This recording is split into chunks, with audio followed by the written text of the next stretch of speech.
प्रधानमंत्री नरेंद्र मोदी के 11 साल पूरे होने पर भाजपा प्रदेश कार्यालय में केंद्र की 11 साल की योजनाओं की प्रदर्शनी लगाई गई।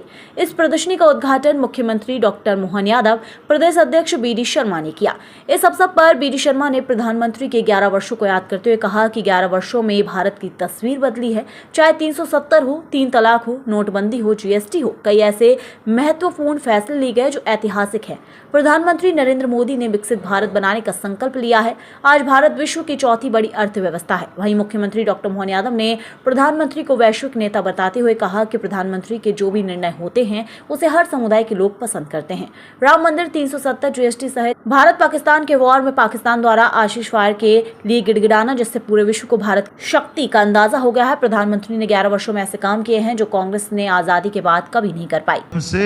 केवल कल्पना करें, अभी रेल चलती दिल्ली से और अगर उसको बम्बई जाना है तो रेल चल के आएगी ग्वालियर, ग्वालियर से आगे झांसी के यहाँ से अपने आगरा और ग्वालियर होते हुए भोपाल, भोपाल से इटारसी, इटारसी से फिर खंडवा जाएगी और फिर उधर निकलेगी। अरे काहे की ज़रूरत है भाई? अब ये मनमाड़ की ट्रेन डली, लाइन डली कि सीधे वहीं से ग्वालियर से ये जो गुना का हमारा सूखा ट्रैक है ये मेन ट्रैक में आ जाएगा, सीधा इंदौर, और इंदौर से सीधे निकाल दो बम्बई तरफ तो लगभग 200 किलोमीटर से ज़्यादा 250 किलोमीटर का एरिया बचेगा। एक पूरा नया क्षेत्र खुल जाएगा। तो एक एक रेल लाइन कहाँ कहाँ से कैसे कैसे हो सकती है। एयरपोर्ट, हम तो भाग्यशाली हैं। मैं अभी बिहार गया था, बिहार में कुल जमा अभी आज की स्थिति में 3 एयरपोर्ट काम कर रहे हैं। आज हमारे पास 8 एयरपोर्ट हो गए, सतना और दतिया जोड़ दे तो। और अभी पाइपलाइन में तो अभी उज्जैन और शिवपुरी को अलग अनुमति मिल गई और ऑलरेडी काम करने वाले हैं। जहाँ हमारा जेट उतर जाते हैं वो नीमच, मंदसौर, रतलाम, सिंगरौली, उमरिया, ये तो अभी हम उसने रीजनल कनेक्टिविटी में केवल नाम डलवा देंगे, ऑलरेडी बने बनाए हैं, इन पे काम भी चल रहा है। तो 16 एयरपोर्ट हमारे आज की स्थिति में बन रहे हैं। एयरपोर्ट को ढूंढ करके रीजनल कनेक्टिविटी देना ये मामूली बात नहीं है और हमारे जैसे इतने बड़े राज्य के लिए तो बहुत बड़ी बात है। प्रति व्यक्ति आय में 67% की वृद्धि, विदेशी मुद्रा भंडार में 135% की वृद्धि, टैक्स पेयर्स आधार में 127% की वृद्धि, डायरेक्ट टैक्स कलेक्शन में 238% की वृद्धि, बगैर कोई झंझट के बहुत सरलता के साथ आर्थिक रूप से संपन्न करते हुए। और बजट में भी आधुनिकता भी है, पारदर्शिता भी है और वो ब्रिटिश कालीन फालतू का नाटक छोड़ करके बजट पर खुल के चर्चा भी होती।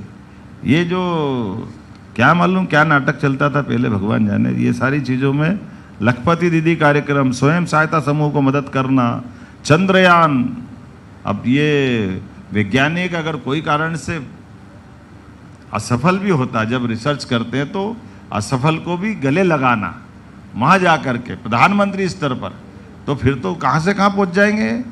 रिसर्च नहीं तो मालूम पड़ा जज बिठा दो, कहाँ से पैसे का नुकसान कर दिया। सरकारी जो नाटक रहता था, किसी का भी कोई हो गया था, अभी तो खोजे हुई नहीं हुई, भाई क्या करेंगे। लेकिन अब इसका परिणाम क्या है? पहले हमारे विमान वाहक पोत कहाँ से आ रहे हैं साहब, जो जहाँ से रिटायर्ड करके कंडम घोषित कर दे वो भारत में भेजते थे और हम उसको अपना थोड़ा सुधार कर कुरा के काम चलाते हैं। आज की स्थिति में 100 से ज़्यादा देशों में रक्षा के सभी प्रकार के उपकरण और सारी व्यवस्था में निर्यात की स्थिति में हम आ रहे हैं। ये अपने आप में बहुत बड़ी बात है।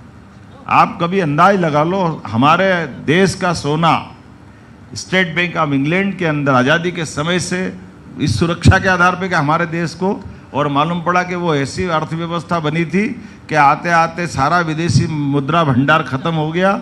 और वो दौर याद करो नरसिम्हा राव जी के थोड़े से आगे पीछे का, कि जब हमारा अपना सोना गिरवे रखना पड़ा था।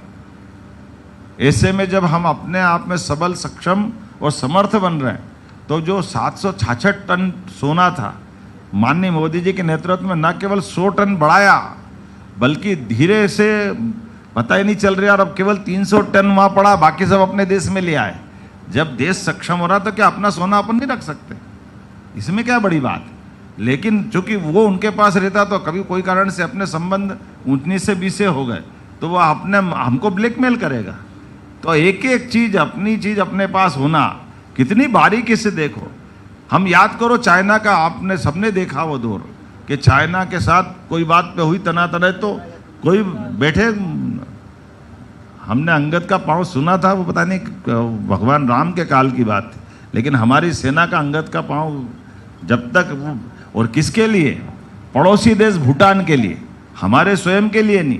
तो हम हमारे साथ खड़े देश को भी ये विश्वास दिलाने में सक्षम हो रहे हैं कि आप हमारे साथ, हम आपकी चिंता करेंगे। भूटान के साथ भी वो करा, लंका के साथ भी वो करा।